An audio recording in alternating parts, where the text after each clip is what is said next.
paragraph 44. Okay? You all have it? All right. So the Kuzari said, if you truly have an exact reckoning of the years from the time of creation, this too is amazing. Okay, so since in the previous paragraph the Rabbi said that we have a reckoning from since Adam, and we count according to those ancestors. So the Kuzari is very impressed that we have such a precise countdown from the creation. However, if you remember, we talked about this last time. We said that there's a difference of what the Kuzari means by counting and what the Rabbi means by counting. The Kuzari thinks that the counting should be since creation, okay? And the Rabbi says that the counting is since what? Remember?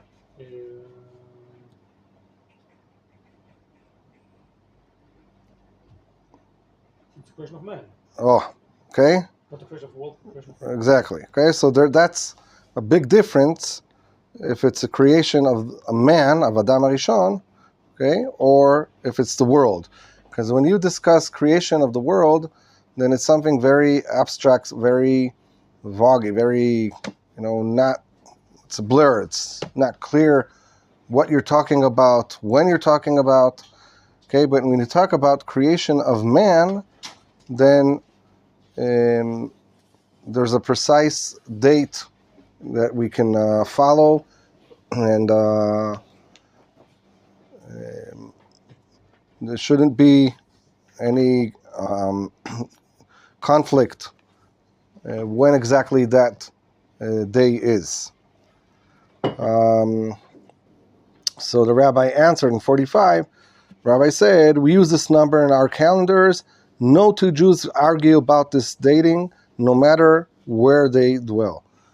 Okay, so on one hand, it still is a reminder that the Jewish people are a minority, and they're not in their best shape. They're spread, and they're spread all over. They're not united as one nation and one state with sovereignty. Okay, but maybe that even emphasizes the point even more, that although they're spread, although that they're not in contact one with the other all over the globe, they still won't argue and still will have the same calendar, agreeing on all the dates, and especially the date of creation of Adam. Okay. The Kuzari asked, "In what year is it now according to you?" Okay, so that when Rabbi Yehuda Levi basically wrote the book, or if it's maybe referring to the basically it's I think what Rabbi Yehuda Levi when he lived, but it could be also the story itself that happened 400 years before Rabbi Yehuda Levi. Okay, but nevertheless, it's a specific date. Okay, so there's a comment here in 45. You can all see it. But okay, so he answers. The Rabbi said 4,500.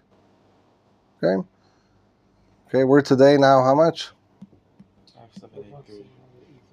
Okay. So that's how long ago? 1,200. 1,273. Okay, so yeah, so basically that's because Rabbi Yehuda Levi lived about 900, maybe 900, more, but not to 1200. So that's why this is more referring to the story itself and not to Rabbi Yehuda Halevi himself.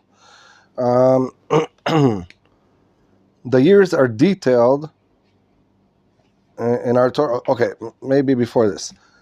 What was the Kuzari's question? Simple. What was his question? What years? What year is it? Okay.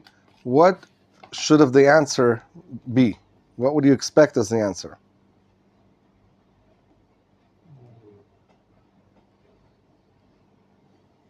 Okay, the first sentence. 4,500, period. Right? But instead, look what the rabbi is adding to this answer.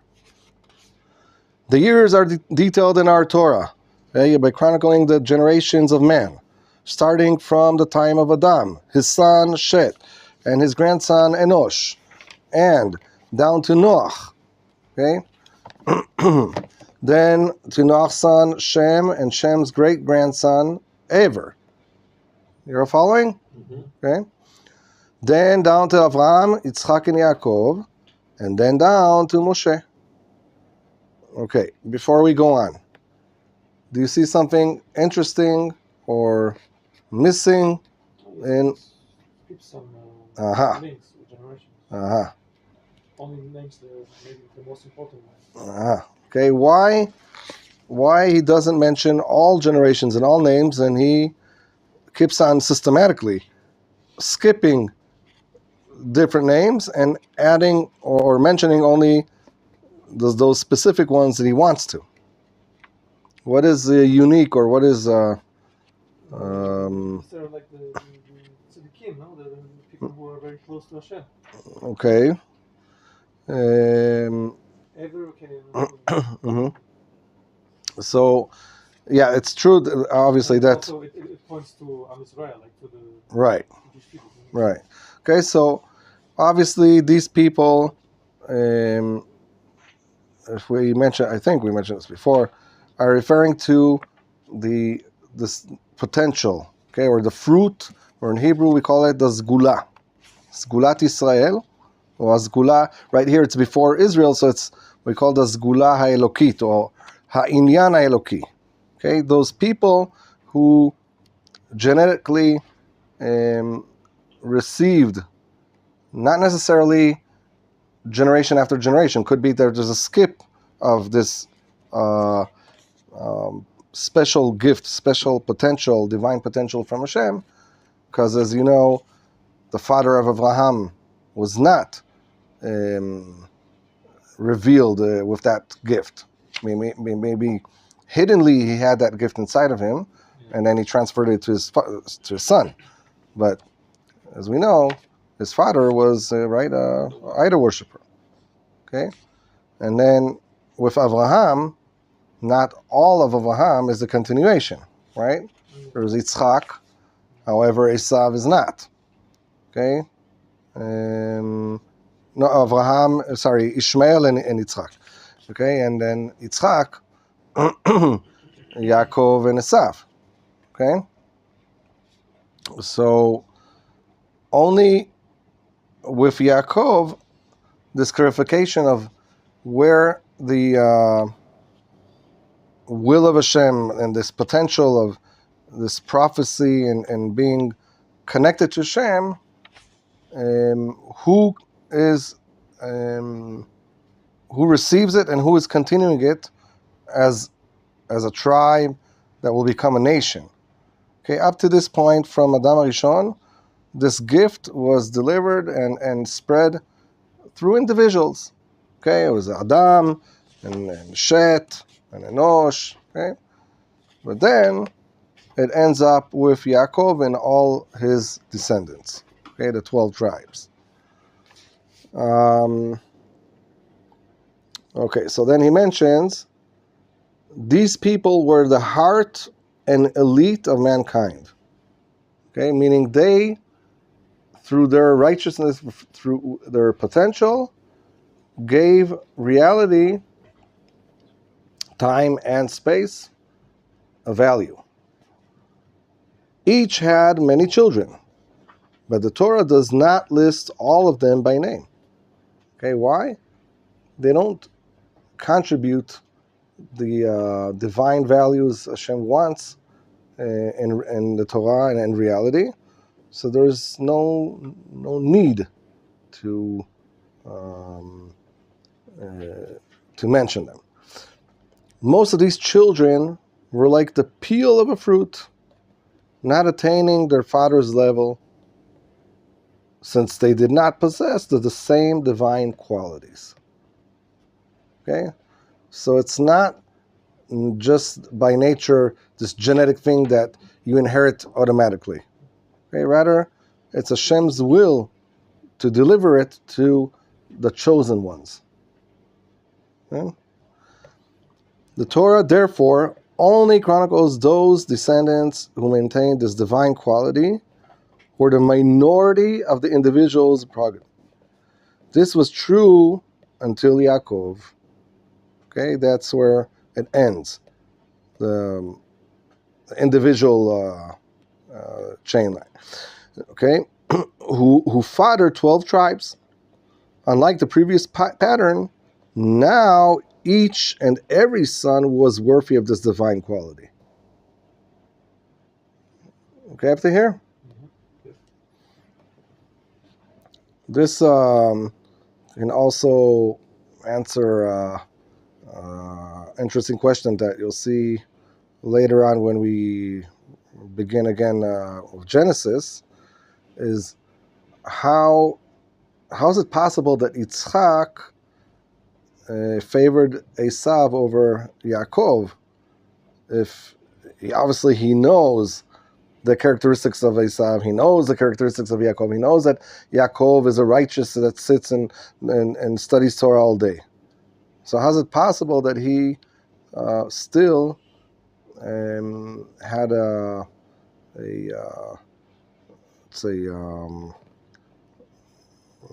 assumption that maybe Esav is the continuation?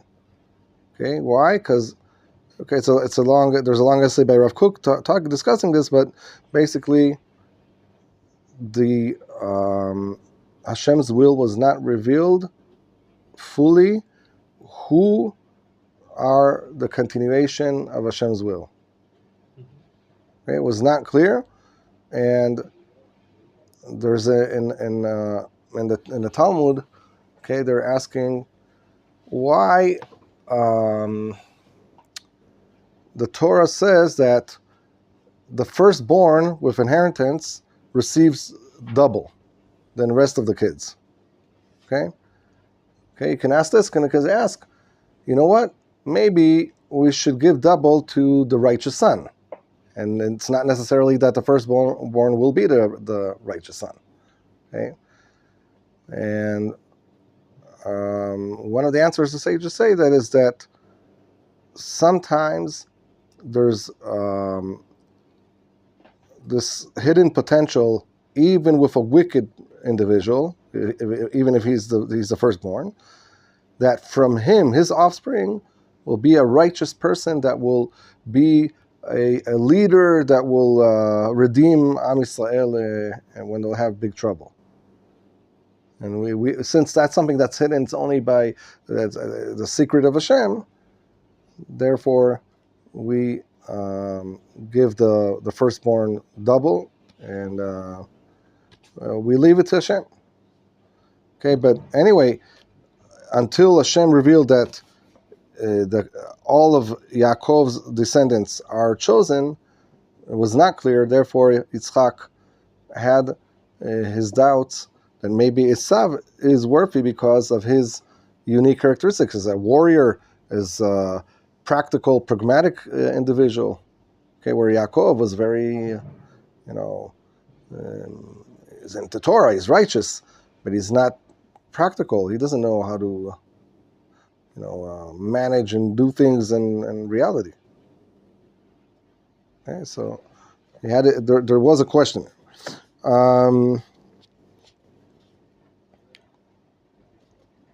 So unlike this previous pattern, Now each and every son was worthy of this divine quality. And it was in this nation of 12 tribes that divinity settled. Okay, so divinity didn't settle in nationally or with tribes. It settled with individuals. And now Hashem's will is the dwelling with these tribes, the root of this nation. And this nation preserved the chronicling of mankind. Okay, so they received this prophecies and information, which no other people received.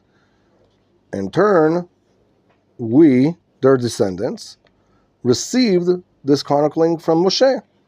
And we know the number of years from Moshe to the present. Okay, so through this prophecy, we received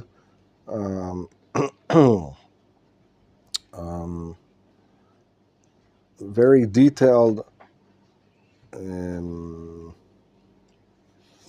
calendar of every year since Adam up to today, every generation, who came before, who came after, who is the son of who, and okay, so basically there is no confusion. There is no place for debate about that. All right.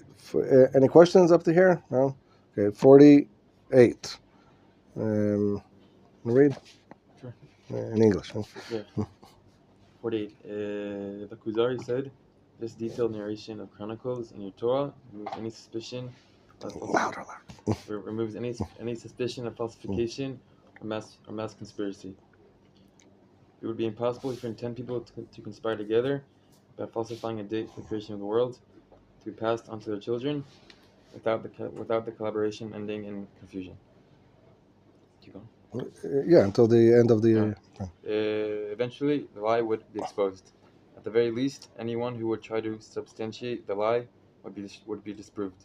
And if this applies to just 10 people trying to pass on a date to their children, imagine how impossible it would be to proliferate a lie of this kind among an entire generation of people.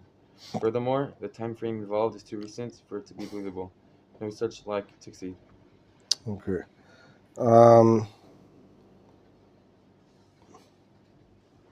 So the Kuzari is very impressed with how precise our chronicles go. We know date after date, generation after generation, who came after who and who came before. And since it's so precise, then if there was any assumption that there might be a conspiracy, might be something making up this whole story, then it doesn't make sense, because when there is a conspiracy, okay, suppose you have 5 people, 10 people who conspire anything, the moment you caught them and you interrogate them, soon enough it will all fall apart, because they can't be coordinated with every slightest detail, and all the different questions that you might ask them. Okay, so soon enough it will fall apart, especially when we're talking about a whole nation that are accepting and following the same system, and very precisely. So there's no place to claim for any conspiracy. And if you remember, when we talked about Christianity, for instance, then we said that with their calendar, they do have confusion. Okay, if the dead, what they call the dead Jew, the hung Jew, if he was born at 0, -2, -4, where was he born? Okay, Jerusalem, Nazareth, some say Bethlehem, huh? Which month? Which month? Yeah. So, as you see, and we talked about if you want to feel a little bit younger, you go to Ethiopia. It's 8 years before. Okay, so we're 22 now. So then there it's 16, something like that. Yeah. So yeah, you go there and buy a newspaper, and you'll see. So okay, it's clear, this paragraph. Yeah. Okay. You want to keep on reading, or somebody else to take over? You good? Good. Okay. 49. Yeah, 49. The rabbi said, furthermore, Abraham himself lived during the generation of the dispersion. He and his family retained the language of his grandfather Ever, and hence he acquired the title Ivri, the Hebrew. Moshe lived 400 years later, when the world was replete with scientific wisdom of the heavens and earth. In this setting, he came to Pharaoh and to the wise men of Egypt. Even the wise men of Israel scrutinized Moshe because they were not completely convinced that God would communicate with man. Only after they heard God's voice at the giving of the Ten Commandments were they fully convinced. This skepticism, even among Moshe's own people, was not due to a foolish desire to abandon God, but was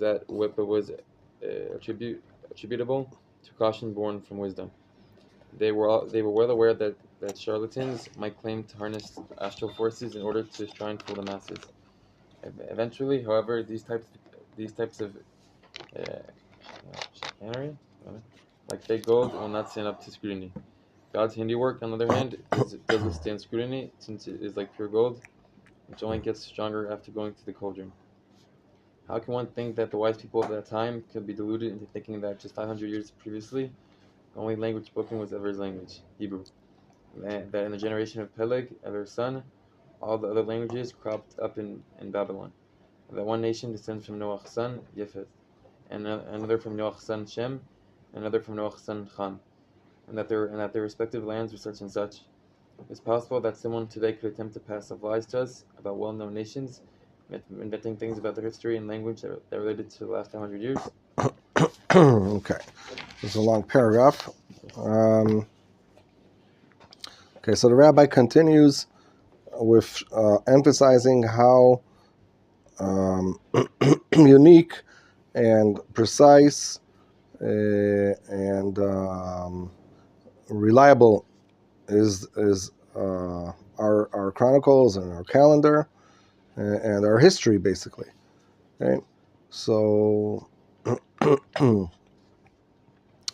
if you're trying to track down the founder of this nation, Avraham Avinu, okay, say, okay, who is he? Where did he come from? Okay, in what generation did he live? Okay, so, all right, he lived during the generation of the dispersion. Okay, so fine. We all heard about that story in the Torah, right? With the Tower of Babel. Okay. So Avraham Avinu lived during that time? Yeah. Okay, so I can track it down.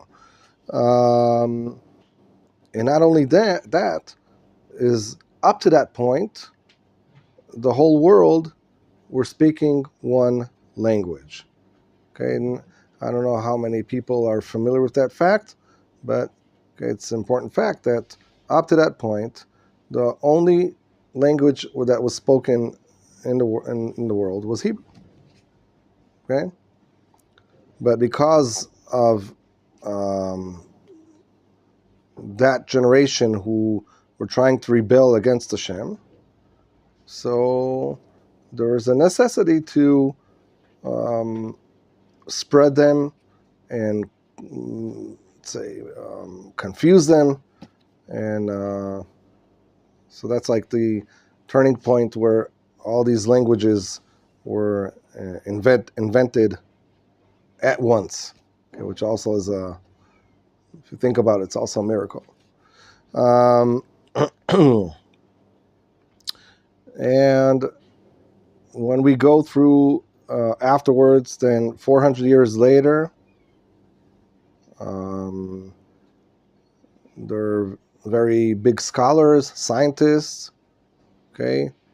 And these people, they're serving the biggest empire at the time, okay, Egypt. But not only them, the scholars of Israel, of the children of Israel, are seeking and not taking for granted the statement of Moshe that Hashem revealed His will to him. Okay. The question is not about the Egyptians. Okay. The question that we should ask here is, why would the children of Israel have any question, any doubt, if rather Hashem revealed Himself to Moshe or to anybody else? I mean, did it happen before? Yes or no? Did Hashem reveal Himself to anybody before Moshe? Noach. Okay, who else? Abraham, Yitzchak, and Yaakov. Yes or no? What?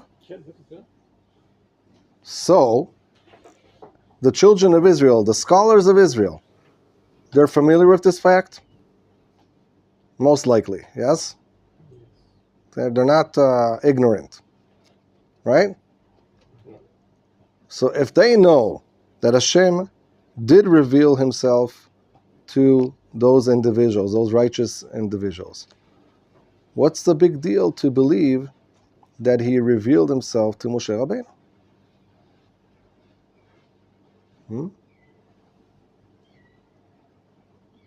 And why, as he says here, only after they heard God's voice at the giving of the Ten Commandments were they fully convinced? Why?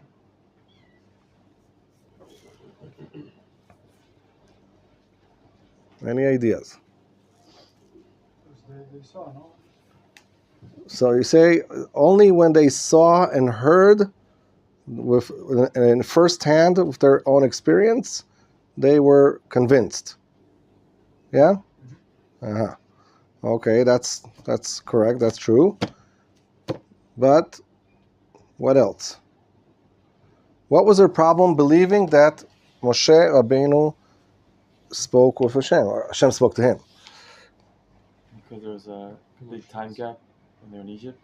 Like, they were in Egypt for about a year, so there's a big time gap before the last prophet. Okay, so how many years basically were the children of Israel in Egypt until they... 210. Right. Okay, so for 210 years, they were, say, detached from any civilian normal reality in life, right? Not to speak of a prophecy and all that. Okay, but there's something else. Let's see if you're able to analyze this. Is there a difference between Avraham, Yitzchak, and Yaakov and their prophecies and Moshe Rabbeinu? Moshe Rabbeinu was instructing the people, leading the people out. Uh-huh. Whereas when we look at the patriarchs, we think more of a, I wouldn't say an individual approach, but a lot of it was, of course, vary from one person to the next. Okay, excellent. Excellent. Okay, so Avraham, Yitzchak, and Yaakov, their prophecy is very local, very to minorities or to individuals. Moshe Rabbeinu, his prophecy is to a nation. Okay? So that's the key. It's the first time in history. Okay? Remember this. It's the first time in history that Hashem reveals His will and to a prophet and as a prophecy to a whole nation. And since the children of Israel never experienced such a thing, it's the first time, it's new, why should they accept it for granted that Moshe Rabbeinu, with all the respect of Moshe Rabbeinu, received such a prophecy?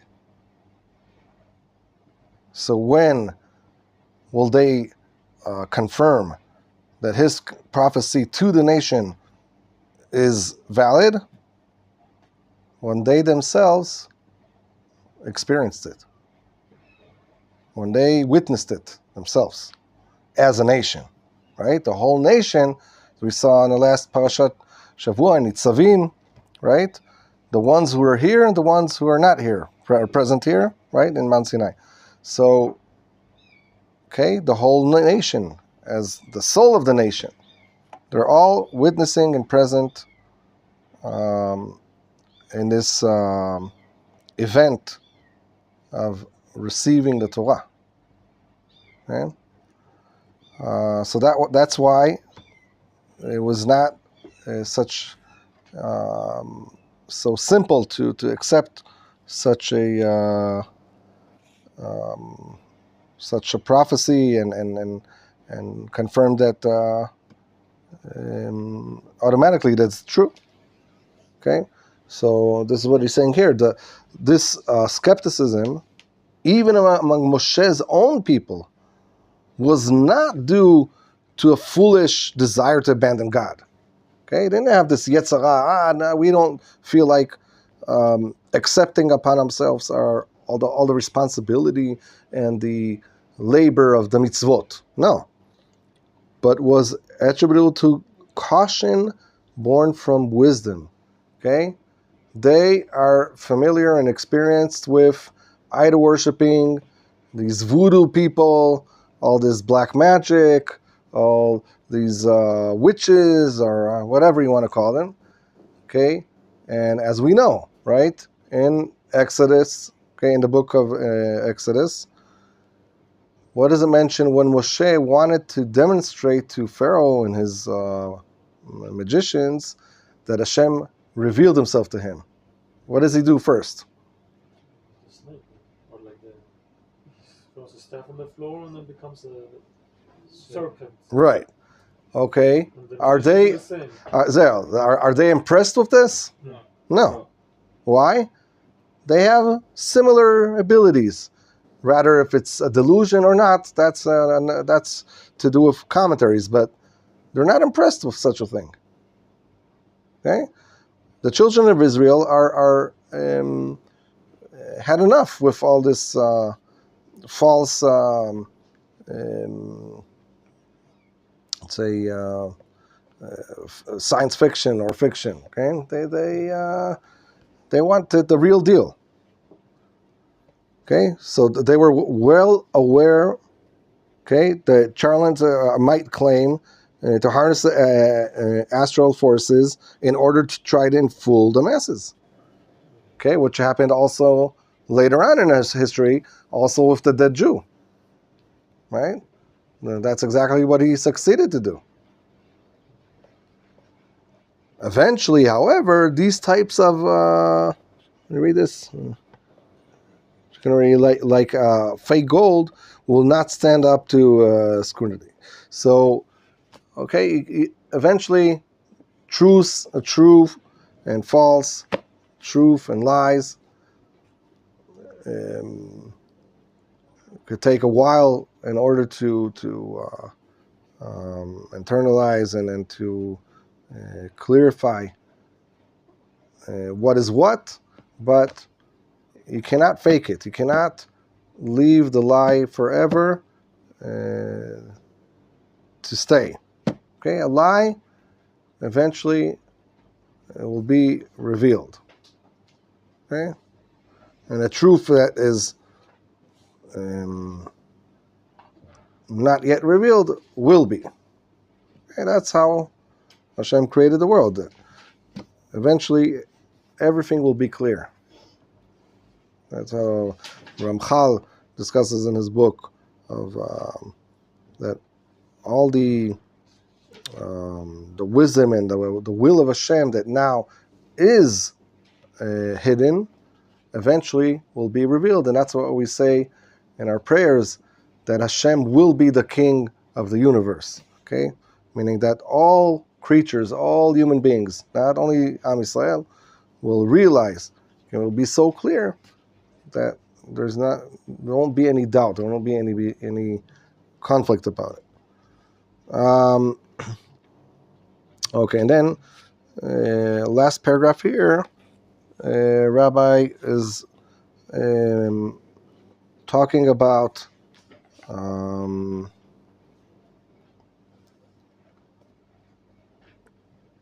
that if we track down the rest of the nations, okay, like nations that were descendants of Yefet, and then the descendants of Shem or Ham, and that they all are tracked down, each one to their own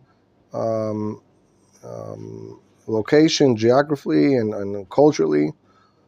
So if we're able to track that down, then would you believe a conspiracy or false story of history among the famous nations and their languages that are less than 500 years? Okay, you wouldn't accept, right? Like, how long ago was there's the same year, right? On one hand, we have the discovery of America, and then that same year, it was the Inquisition, right?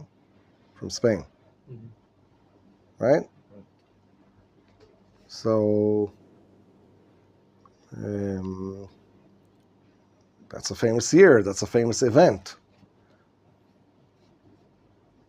I mean, okay, maybe today with the postmodernism, post-modernism, post-truth, and post, I don't know what, all this progressive reality, and then they can invent whatever they want. But I don't think that there is today anybody who tries to claim to contradict that Columbus is the one who discovered America and that it was in that specific year. Okay? As far as I know, maybe there is, but somebody. Huh? There's probably always someone. Yeah, somebody out there. Yeah, there is. Huh? There is people. There are people. Yeah, there always are. It's so there's the propaganda. I think I don't remember what's the source of it. If it's from Himmler or somebody else, but what they say is that if you brainwash and you mention again and again a lie. I think Hitler Hitler, I think I would say Himmler, but yeah, I think as the the one who sets the propaganda and the but okay, if you mention a lie enough times, then it comes true. You'll believe it. Yeah. Okay, same thing here with our conflict with what this fake nation called the Palestinians. Okay. I hope you're all aware of the root Palestine, where it comes from. Okay, and there never was such a nation. They don't have any history. They don't have any. They were not a nation. They didn't live here. There was nothing. Okay, there's just a bunch of refugees from all over of the Muslim and Arab states that gathered here and want their many migrant workers from Syria and right. came after the Jews started to settle the land. Exactly. Okay, but today, okay, this lie who was brainwashing the whole world, and you'll see all these BDS people and all these European and American people saying, stand for the Palestinians, they're miserable people, and blah, blah, blah, blah. And they're so ignorant and so, it's so stupid. I mean, learn your history a little bit. But, Okay, so yeah, some such things can happen, but I guess when it's convenient to people to believe so, then they will adopt such opinions. But